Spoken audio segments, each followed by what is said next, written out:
ಗುರುರ್ಬ್ರಹ್ಮ ಗುರುರ್ವಿಷ್ಣು ಗುರುರ್ದೇವೋ ಮಹೇಶ್ವರ ಗುರುರ್ಸಾಕ್ಷಾತ್ ಪರಬ್ರಹ್ಮ ತಸ್ಮೈ ಶ್ರೀ गुरवे नमः. जयाच्या जनी जन्म नामार्थ झाला, जयाने सदा वास नामात केला. जयाच्या मुखी सर्वदा नाम कीर्ती, नमस्कार त्या ब्रह्म चैतन्य मूर्ती. ಶ್ರೀರಾಮ್ ಸಮರ್ಥ. ಎಲ್ಲ ಆತ್ಮಜ್ಯೋತಿಗಳಿಗೆ ಸಾಷ್ಟಾಂಗ ಪ್ರಣಾಮ. ಇಂದಿನ 6 ಅಕ್ಟೋಬರ್ ಶ್ರೀ ಮಹಾರಾಜರ ಪ್ರವಚನ. ಸಚ್ಚಿದಾನಂದ ಪರಮಾತ್ಮನು ಸಗುಣದ ಆಧಾರದಿಂದಲೇ ನೋಡಲು ಬರುತ್ತದೆ. ಸಚ್ಚಿದಾನಂದ ಪರಮಾತ್ಮನು ಸಗುಣದ ಆಧಾರದಿಂದಲೇ ನೋಡಲು ಬರುತ್ತದೆ. ಇಂದಿನ ನವರಾತ್ರಿಯ 4ನೇ ದಿವಸ ತಾಯಿಯಲ್ಲಿ ಪ್ರಾರ್ಥನೆ ಮಾಡುತ್ತೇನೆ. ಲೋಕಾಹ ಸಮಸ್ತ ಸುಖಿನೋ ಭವಂತು. ಎಲ್ಲರಿಗೂ ಆಯುಹು, ಆರೋಗ್ಯ, ಸುಖ, ಸಮೃದ್ಧಿ, ಸಮಾಧಾನ, ನೆಮ್ಮದಿ, ಶರೀರ ಬಲವನ್ನು ಕೊಟ್ಟು ಸಂರಕ್ಷಿಸಲಿ, ಕಾಪಾಡಲಿ, ದೈವತ್ವವನ್ನು ಪ್ರದಾನ ಮಾಡಲಿ. ಸಚ್ಚಿದಾನಂದ ಪರಮಾತ್ಮ ಅಂದರೆ ಯಾರಪ್ಪ? ನಿರಾಕಾರ, ನಿರ್ಗುಣ, ನಿಶ್ಚಲವಾದ ಪರಮಾತ್ಮನನ್ನು ಈಗ ಅವನು ಹಂಗಿದ್ದಾನೆ, ನಿರಾಕಾರ ಇದ್ದಾನೆ ಅಂದರೆ ನಮಗೆ ಹೆಂಗೆ ಗುರ್ತು ಮಾಡ್ಲಿಕ್ಕೆ ಸಾಧ್ಯ? ಅವನನ್ನು ಹೆಂಗೆ ನೋಡ್ಲಿಕ್ಕೆ ಸಾಧ್ಯ? ಅದಕ್ಕೆ ಸಂತರು ಏನು ಮಾಡಿದ್ರಪ್ಪ, ನಮ್ಮ ಮೇಲೊಂದು ದೊಡ್ಡ ಉಪಕಾರ ಏನು ಮಾಡಿದ್ರು, ಅವನ ಸಗುಣ ರೂಪದಲ್ಲಿ, ಸಾಕಾರ ರೂಪದಲ್ಲಿ ತಂದು ನಮಗೆ ಕಣ್ಮುಂದೆ ನಿಲ್ಲಿಸಿದಾಗ ಆ ಆಧಾರದಿಂದ ನಮಗೆ ಅವನನ್ನು ನೋಡಲಿಕ್ಕೆ ಬರುತ್ತದೆ. ರಾಮ ಹಿಂಗಿದ್ದಾನೆ, ಕೃಷ್ಣ ಹಿಂಗಿದ್ದಾನೆ, ತಾಯಿ ಹಿಂಗಿದ್ದಾಳೆ ಅನ್ನೋದನ್ನು ಸಗುಣ ರೂಪದಲ್ಲಿ, ಹನುಮಂತ ಹಿಂಗಿದ್ದಾನೆ, ಆ ಸಗುಣ ರೂಪದಲ್ಲಿ ತಂದಾಗ ಅದರಿಂದ ನಾವು ಆ ಸಾಕಾರ ರೂಪದಿಂದ ನಿರಾಕಾರ ಉಪಾಸನೆಗೆ ಹೋಗಬಹುದು. ಏನು ಹೇಳ್ತಾರಪ್ಪ ಶ್ರೀ ಮಹಾರಾಜರು? ಪರಮಾತ್ಮನು ಸಚ್ಚಿದಾನಂದ ಸ್ವರೂಪನಾಗಿರುತ್ತಾನೇನೋ ನಿಜ, ಆದರೆ ಅವನ ಸ್ವರೂಪವು ಸಗುಣದ ಆಧಾರದ ಹೊರತು ನೋಡಲು ಬರುವುದಿಲ್ಲ. ನಾವು ಭಗವಂತನನ್ನು ಸಗುಣದಲ್ಲಿ ನೋಡಬೇಕು. ಆಗ ಮಾತ್ರ ನಮಗೆ ಅವನ ವಿಭೂತಿಯ ಆಕಲನವಾಗುತ್ತದೆ. ಅಂದರೆ ಏನಪ್ಪ?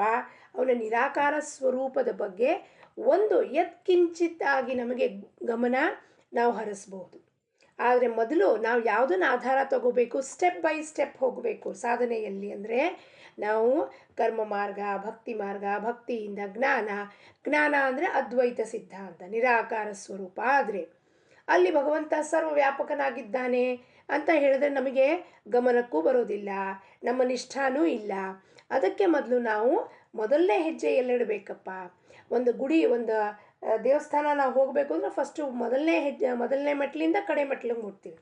ಅದೇ ರೀತಿಯಲ್ಲಿ ಭಗವಂತನನ್ನು ಫಸ್ಟು ನಾವು ಎಲ್ಲಿ ನೋಡಬೇಕಪ್ಪ? ಸಗುಣ ರೂಪದಲ್ಲಿ. ಆದ್ದರಿಂದಲೇ ಸಮರ್ಥರು ನಿರ್ಗುಣ ಅರಿತು ಸಗುಣದಲ್ಲಿ ಇರಬೇಕು ಎಂದು ಅಂದಿರುತ್ತಾರೆ. ನಿರ್ಗುಣನ ಅರಿತ್ಕೋಬೇಕು. ಗುರು ಮುಖೇನ ನಾನ್ಯಾರಪ್ಪ, ಭಗವಂತನ ಸ್ವರೂಪ ಏನು ಅನ್ನೋದನ್ನು, ನಿರ್ಗುಣ ನಿರಾಕಾರ ಸ್ವರೂಪ ಅವನು ಹೆಂಗೆ ಬಂತಪ್ಪ, ಇವೆಲ್ಲ ತಿಳ್ಕೊಂಡ ಮೇಲೆ ಸಗುಣದಲ್ಲಿಯೇ ನಾವು ಇರಬೇಕು. ಸತ್ಯವು ಶಾಂತ ಹಾಗೂ ಆನಂದಮಯವಾಗಿರಲಿಕ್ಕೇ ಬೇಕು. ಸತ್ಯ ಅಂದರೆ ಆ ಪರಮಾತ್ಮ. ಆ ಪರಮಾತ್ಮ ಹೆಂಗಿದ್ದಾನಪ್ಪ? ಅವನ ಸ್ವರೂಪ ಆನಂದಮಯವಾಗಿದೆ, ಶಾಂತಮಯವಾಗಿದೆ. ಇದು ನಮ್ಮ ಗಮನಕ್ಕೆ ಹೆಂಗೆ ಬರುತ್ತೆ? ನಾವು ಹೇಳಿದ್ರೆ, ಬಾಯಲ್ಲಿ ಹೇಳಿಬಿಟ್ರೆ ಈ ಶಬ್ದನ ನಮ್ಮ ಅನುಭವಕ್ಕೆ ಬರಬೇಕದು. ಹೆಂಗಪ್ಪ? ನಾವು ಸತ್ಸಂಗಕ್ಕೆ ಹೋಗ್ತೀವಿ, ಸದ್ಗ್ರಂಥ ಪಾರಾಯಣಗಳನ್ನು ಮಾಡ್ತೀವಿ, ದಾಸಬೋಧನನ್ನು, ಉಪನಿಷತ್ಗಳನ್ನು, ಭಾಗವತ ಅನ್ನೋಣ. ಇನ್ನೆಲ್ಲವೂ ನಾವು ರಾಮಾಯಣ, ಮಹಾಭಾರತ, ಉದ್ಧವ ಗೀತಾ ಇವನ್ನೆಲ್ಲವೂ ನಾವು ಪಾರಾಯಣ ಮಾಡುವಾಗ ಅಥವಾ ಶ್ರವಣ ಮಾಡುವಾಗ ನಮ್ಮ ಮನಸ್ಸು ಹೆಂಗಾಗತ್ತೆ? 1 ಗಂಟೆಗಳ ಕಾಲ ಇರಬಹುದು, 2 ಗಂಟೆಗಳ ಕಾಲ ಇರಬಹುದು. ಎಲ್ಲಿರುತ್ತೆ ನಮ್ಮ ಮನಸ್ಸು? ಆ ಭಗವಂತನ ಕಥಾ ಲೀಲಾ ಹೆಂಗೆ ಮಾಡಿದ್ನಪ್ಪ, ಹೆಂಗೆ ಕಾಲಿಯ ಮೇಲೆ ನಿಂತ ಅವನು, ಹೆಂಗೆ ಶಬರಿ ಹತ್ರ ಹೋದ, ಬೇರುಗಳನ್ನು ತಿಂದ, ಇವೆಲ್ಲವೂ ಕೇಳ್ತಾ ಕೇಳ್ತಾ ಕೇಳ್ತಾ ನಮ್ಮ ಮನಸ್ಸು 1 ಗಂಟೆಗಳ ಕಾಲ ಅಥವಾ 2 ಗಂಟೆಗಳ ಕಾಲ ಪ್ರಾಪಂಚಿಕ ವಿಚಾರದಿಂದ ದೂರ ಭಗವಂತನ ಲೀಲೆಯಲ್ಲಿ ಆನಂದ ಪಡ್ತಾ ಇರುತ್ತೆ. ಅದು ಭಗವಂತನ ಸ್ವರೂಪನೇ ಆಗಿರುತ್ತದೆ. ಅದಕ್ಕೆ ಎಲ್ಲಿ ಭಗವಂತನ ಕಥಾಶ್ರವಣ ಆಗ್ತಿರತ್ತೋ ಅಲ್ಲಿ ಏನಿರತ್ತಪ್ಪ? ಆನಂದ ಇರುತ್ತೆ, ಶಾಂತಿ ಇರುತ್ತೆ, ಸಮಾಧಾನ ಇರುತ್ತೆ.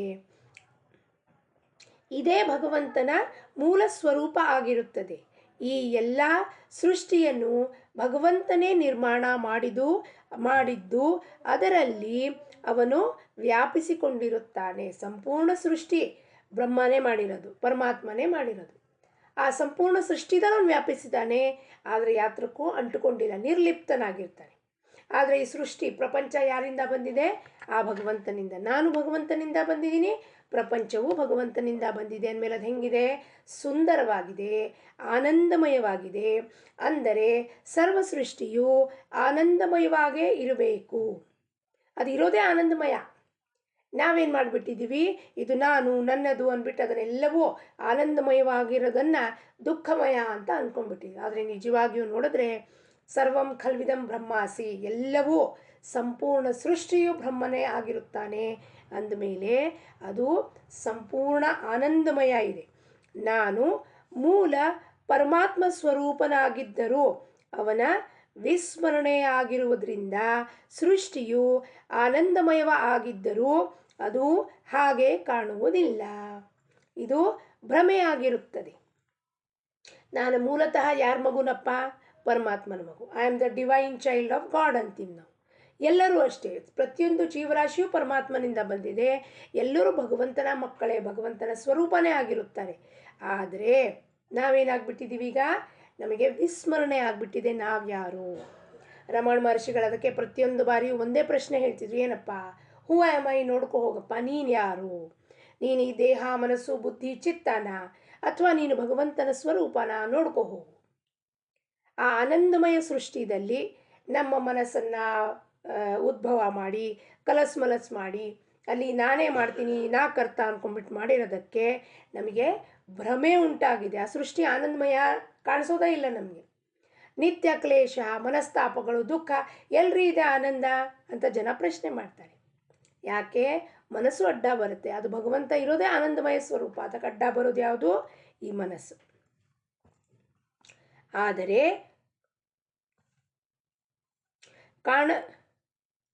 ಕಣ್ಣಿನಲ್ಲಿ ನೋಡುವ ಶಕ್ತಿಯೇ ಇಲ್ಲಿದ್ದರೆ ಹೊರಗಿನ ಕಣ್ಣುಗಳಿದ್ದರೂ ಕಾಣುವುದಿಲ್ಲ. ಈಗ ಒಳಗಿಂದ ಆಂತರಿಕ ಆ ಇಂದ್ರಿಯಗಳು ಅದಕ್ಕೆ ಶಕ್ತಿ ಇಲ್ಲ ಅಂದರೆ ಹೊರಗೆ ನಮಗೆ ಫಿಸಿಕಲ್ ಐ ಇದ್ದರೂ ಕೂಡ ನಮಗೆ ಏನೂ ಕಾಣಿಸೋದಿಲ್ಲ. ಆದರೆ ಒಳಗೆ ಶಕ್ತಿ ಇದ್ದರೂ ಅದು ಹೊರಗಿನ ಕಣ್ಣುಗಳ ಹೊರತು ತಿಳಿಯುವುದಿಲ್ಲ. ಈಗ ಒಳಗೆ ಶಕ್ತಿ ಇದೆ, ಹೊರಗಿನ ಕಣ್ಣಿನ ಮುಖಾಂತರನೇ ನಾವು ನೋಡಬೇಕು ಎಲ್ಲವನ್ನು, ಕರ್ಮೇಂದ್ರಿಯ ಜ್ಞಾನೇಂದ್ರಿಯದ ಮುಖಾಂತರ. ಆವಾಗ ನಮಗೆ ಅಲ್ಲಿ ಒಳಗೆ ಶಕ್ತಿ ಇಲ್ಲ, ಆದರೆ ಹೆಂಗೆ ಕಾಣಿಸತ್ತಪ್ಪ? ಅದರಂತೆ ಸಗುಣ ಹಾಗೂ ನಿರ್ಗುಣಗಳ ಸಂಬಂಧವಾಗಿರುತ್ತದೆ. ಸತ್ಯವು ಅಖಂಡವಾಗಿ ಉಳಿಯುವುದರಿಂದ ಅದು ಶಾಂತವಾಗಿರುತ್ತದೆ. ಸತ್ಯ ಅಂದರೆ ಏನು? ಸತ್ವಸ್ತು, ಆ ಪರಬ್ರಹ್ಮ ವಸ್ತು ಏನಿದೆಯೋ ಅದು ಯಾವಾಗಲೂ ಆನಂದಮಯ, ಶಾಂತ, ನಿಶ್ಚಲ. ಅದು ಆದ್ದರಿಂದ ಸನಾತನವಾಗಿರುತ್ತದೆ. ಸನಾತನ ಅಂದರೆ ಪುರಾತನ, ಎಟರ್ನಲ್ ಅಂತೀವಿ ನಾವು. ಆದಿ ಮಧ್ಯ ಅಂತ್ಯರಹಿತ ಅದು. ಆದ್ದರಿಂದ ಅದರಲ್ಲಿ ಸಮಾಧಾನ ಇರುತ್ತದೆ. ಕಾರಣ ಅಶಾಂತವಾದದ್ರಲ್ಲಿ ಆನಂದವಿರುವುದು ಶಕ್ಯವಿಲ್ಲ. ಆದ್ದರಿಂದ ಸತ್ಯವು ಪರಮಾತ್ಮ ಸ್ವರೂಪ ಆಗಿರುತ್ತದೆ. ಪರಮಾತ್ಮನ ರೂಪ ಸತ್ಯವನ್ನು ವ್ಯಾವಹಾರಿಕ ಭಾಷೆಯಲ್ಲಿ ಹೇಳಬೇಕು. ಆದರೆ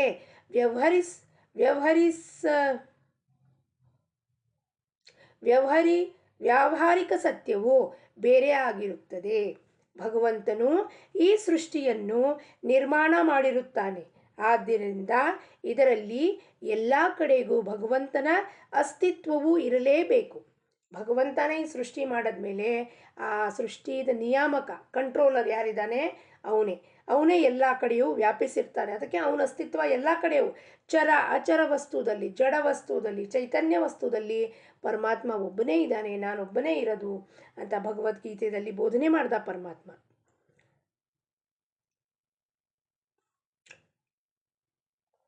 ತಾತ್ಪರ್ಯ ಏನೆಂದರೆ, ಪ್ರತಿಯೊಂದು ವಸ್ತುವಿನಲ್ಲಿ ಭಗವಂತನ ಅಸ್ತಿತ್ವದ ಅರಿವು ಮಾಡಿಕೊಡುವ ಒಂದು ಗುಣವಿರುತ್ತದೆ. ಆ ಗುಣವೇನೆಂದರೆ ಬದುಕಬೇಕೆಂಬ ಹವ್ಯಾಸ. ಏನಿರ್ತೀಯಪ್ಪ ಅಸ್ತಿತ್ವದ ಗುಣ ಏನು? ಪ್ರತಿಯೊಬ್ಬರಿಗೂ ಬದುಕಬೇಕು ಅನ್ನೋದು ಆಸೆ. ಪ್ರತಿಯೊಂದು ಜೀವರಾಶಿ ನಾವು ನೋಡಿದ್ರೆ ಒಂದು ಮುಂಗಿ, ಕೀಡ, ಆನೆ, ಪ್ರಾಣಿ, ಪಶುಗಳಿಂದ ಹಿಡಿದು ಪಕ್ಷಿಗಳಿಂದ ಹಿಡಿದು ಎಲ್ಲರಿಗೂ ಬದುಕಬೇಕು ಅನ್ನೋ ಆಸೆ. ಯಾಕೆ ಬದುಕಬೇಕಪ್ಪ? ಯಾಕೆಂದರೆ ಭಗವಂತನ ಅಸ್ತಿತ್ವ ಇದೆ ಅದರಲ್ಲಿ. ಅದಕ್ಕೆ ಎಲ್ಲರಿಗೂ ಬದುಕಬೇಕೆಂಬ ಹವ್ಯಾಸ. ಸರ್ವರಿಗೂ ಶಾಂತಿ ದೊರಕಬೇಕೆಂಬುದು ಭಗವಂತನ ಉದ್ದೇಶವಾಗಿರುತ್ತದೆ. ಈ ಶಾಂತಿಯು ಪರಿಸ್ಥಿತಿಯನ್ನು ಅವಲಂಬಿಸಿರುವುದಿಲ್ಲ. ಶಾಂತಿಯು ಏಕತ್ವದಲ್ಲಿರುತ್ತದೆ, ದ್ವೈತದಲ್ಲಿ ಇರುವುದಿಲ್ಲ. ಏಕತ್ವ ಅಂದರೆ ಒನ್ನೆಸ್, ಒಂದಿರೋದ್ರಲ್ಲಿ. ನಾನು ಯಾವಾಗ ಹೊರಗಡೆ ನನ್ನ ಮನಸ್ಸು ಇಂದ್ರಿಯದ ಮುಖಾಂತರಗಳ ಬಾಹ್ಯ ದೃಷ್ಟಿ ಜಗತ್ತು ನೋಡಿ ದೃಶ್ಯಾಕಾರ ಪದಾರ್ಥದ ಮೇಲೆ ಆಸಕ್ತಿ ಹೊಂದುತ್ತೋ ಆವಾಗ ದ್ವೈತ ಶುರುವಾಗುತ್ತೆ. ಇದು ಬೇಕು, ಅದು ಬೇಕು, ಅದು ಬೇಕು, ಇದು ಬೇಕು ಅಂದ್ಕೊಂಡು. ಆದರೆ ಯಾವಾಗ ನಾವು ಒಬ್ಬನೇ ಇರ್ತೀನೋ ಅವಾಗ ಏನಿರುತ್ತಪ್ಪ ಅಲ್ಲಿ ಯಾವ ಬೇಕು ಬೇಡ ಅನ್ನಂಗಿಲ್ಲ, ಆಕಾಂಕ್ಷೆ ಇಲ್ಲ, ಆಸ್ತಿ ಇಲ್ಲ, ಇಚ್ಛಾ ಇಲ್ಲ. ಅವಾಗ ಹೆಂಗಿರ್ತೀನಪ್ಪ ನಾನು? ಅವಾಗ ಶಾಂತಿ, ಸಮಾಧಾನ, ನೆಮ್ಮದಿಯಲ್ಲಿರ್ತೀನಿ. ಅದೇ ಭಗವಂತನಿಗೆ ಬೇಕಾಗಿರೋದು. ಯಾರ ಮನಸ್ಸು ಒಂದರಲ್ಲಿ ತೊಡಗುತ್ತಿರುತ್ತದೆಯೋ, ಯಾರು ತಮ್ಮ ಮನಸ್ಸನ್ನು ಭಗವಂತನಲ್ಲಿ ಇಟ್ಟಿರುತ್ತಾರೆಯೋ ಅವರಿಗೆ ಶಾಂತಿಯು ಲಭಿಸುತ್ತದೆ. ಅವನ ಇತರ ಪರಿಸ್ಥಿತಿ ಹೇಗೇ ಇದ್ದರೂ ನಡೆಯುತ್ತದೆ. ಒಂದೇ ಕಡೆ ಲಕ್ಷ್ಯ ಇರಬೇಕು ಅಂತ ಹೇಳ್ತಾರೆ. ನಮ್ಮ ಫೋಕಸ್ ಒನ್ ಪಾಯಿಂಟೆಡ್, ನಿಧಿಧ್ಯಾಸ.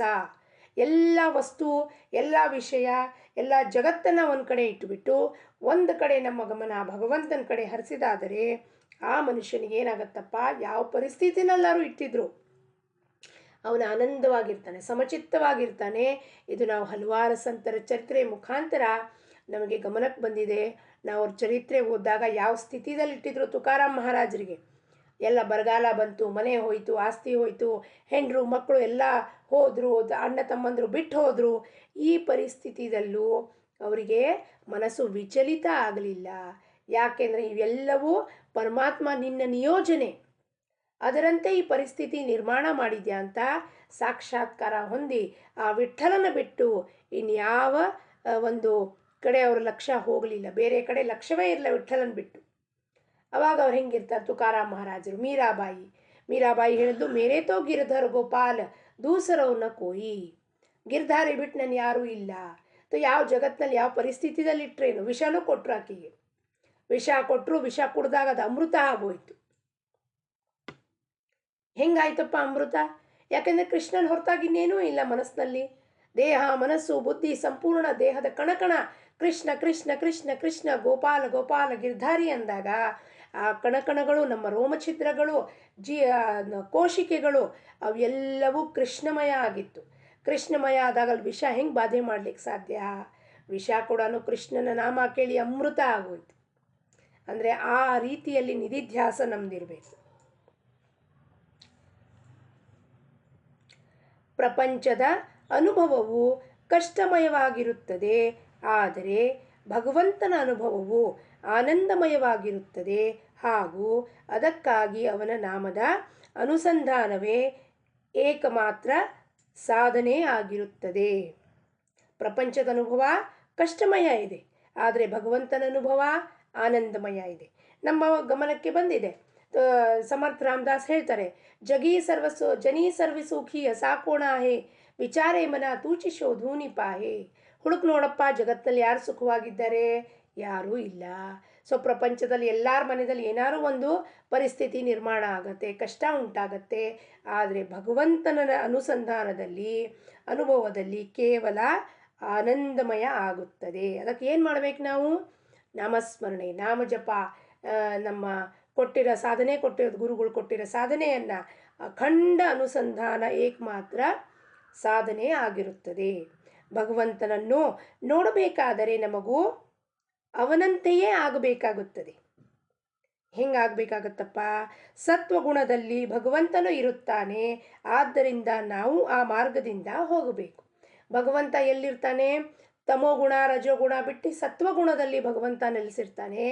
ಆ ಭಗವಂತನನ್ನು ನಾವು ನೋಡಬೇಕು, ಪ್ರಾಪ್ತಿ ಮಾಡ್ಕೋಬೇಕು ಅಂದರೆ ನಾವು ಅವೆರಡು ಗುಣಗಳನ್ನು ತ್ಯಾಗ ಮಾಡಿ ಸತ್ವಗುಣಗಳನ್ನು, ಸತ್ವಶೀಲರಾಗಿರಬೇಕು. ಸದಾಚರಣೆ, ಸದಾ ಸತ್ಯವನ್ನು ನುಡಿಯೋದು, ನುಡಿದಂತೆ ನಡೆಯುವುದು, ಇದೆಲ್ಲವೂ ಏನಿದೆಯೋ ಭಗವಂತನ ಧ್ಯಾನ ಮಾಡೋದು, ಇದೆಲ್ಲವೂ ಸತ್ವಗುಣ ವೃದ್ಧಿ ಮಾಡುತ್ತೆ. ಅದರಿಂದ ಏನಾಗತ್ತೆ ನಮ್ಮ ಜೀವನದಲ್ಲಿ?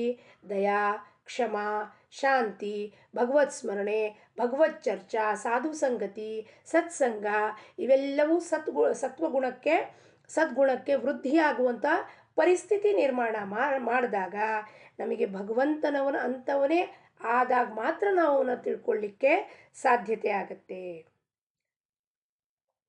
ಕಾಯಿಲೆಯಾದ ಮನುಷ್ಯನಿಗೆ 3 ಸಂಗತಿಗಳನ್ನು ಪಾಲಿಸಬೇಕಾಗುತ್ತದೆ: ಕುಪಥ್ಯ ಬಿಡುವುದು, ಪಥ್ಯ ಪಾಲಿಸುವುದು ಹಾಗೂ ಔಷಧ ತೆಗೆದುಕೊಳ್ಳುವುದು. ಇದರಂತೆ ಭವರೋಗಿಯಾದವನಿಗೆ 3 ಸಂಗತಿಗಳನ್ನು ಪಾಲಿಸಬೇಕಾಗುತ್ತದೆ. ಪ್ರಾಪಂಚಿಕವೂ ನಿಯಮ ಅದೆ, ಪಾರಮಾರ್ಥಿಕವೂ ನಿಯಮ ಅದೆ. ಏನಪ್ಪ? ನಾವೆಲ್ಲ ಭವರೋಗಿಗಳು. ಭವರೋಗಿ, ಭವ ಅಂದರೆ ವಿಷಯದ ರೋಗ ಆಗಿಬಿಟ್ಟಿದೆ ನಮಗೆ. ಈ ದೃಶ್ಯಾಕಾರ ಜಗತ್ತಿನ ಪರಿಸ್ಥಿತಿ, ವಸ್ತು, ವಿಷಯ, ಇದರದ್ದು ರೋಗ ಆಗಿರೋದಕ್ಕೆ ನಮಗೂ 3 ಪಥ್ಯ ಹೇಳಿದ್ದಾರೆ ಮಹಾರಾಜರು ಪಾಲಿಸಬೇಕು ಅಂತ. ಏನಪ್ಪ? ಪರಮಾತ್ಮ ಪ್ರಾಪ್ತಿಯ ಮುಖ್ಯ ಧ್ಯೇಯವು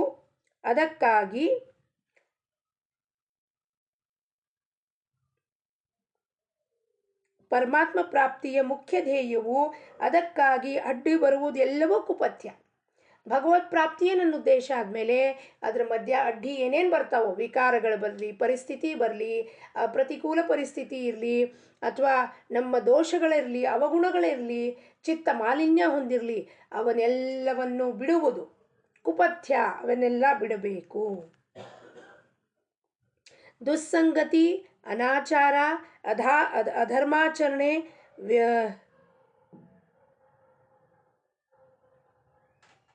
ಮಿಥ್ಯಾಭಾಷಣ, ದ್ವೇಷ, ಮತ್ಸರ ಮುಂತಾದಗಳನ್ನು ತ್ಯಾಗ ಮಾಡಬೇಕು. 2ನೇದು ಪಥ್ಯ ಏನು ಹೇಳಿದ್ರಪ್ಪ? ದುಸ್ಸಂಗತಿ, ದುಷ್ಟರ ಸಂಗತಿ ಮಾಡಬೇಡ್ರದು. ಯಾರು ನಮ್ಮನ್ನು ಪರಾವೃತ್ತರಾಗಿ ಮಾಡ್ತಾರೋ ಸತ್ಸಂಗಕ್ಕೆ ಹೋಗೋದು ಅವಶ್ಯಕತೆ ಇಲ್ಲ. ಇಲ್ಲೇ ಎಲ್ಲರೂ ಪಿಕ್ಚರ್ಗೆ ಹೋಗ್ಬೇಡ ಬರ್ರಿ, ಈ ಸತ್ಸಂಗಕ್ಕೆ ಹೋಗಿ ಏನು ಉದ್ಧಾರ ಮಾಡ್ಕೋಬೇಕಾಗಿದೆ, 60 ಆದಮೇಲೆ ಇವೆಲ್ಲ ಶುರು ಮಾಡೋಣ ಅಂಥವ್ರ ಸಂಗತಿ ಮೊದಲು ಬಿಡಬೇಕು.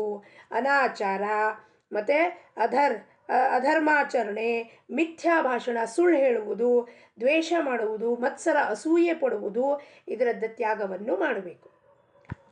ಪರಮಾತ್ಮ ಪ್ರಾಪ್ತಿಗೆ ಸಹಾಯಕ ಪೋಷಕವಾಗಿರುವ ಸತ್ಸಂಗತಿ, ಸದ್ವಿಚಾರ, ಸದ್ಗ್ರಂಥ ವಾಚನ ಹಾಗೂ ಸದಾಚಾರ ಇವು ಪಥ್ಯ.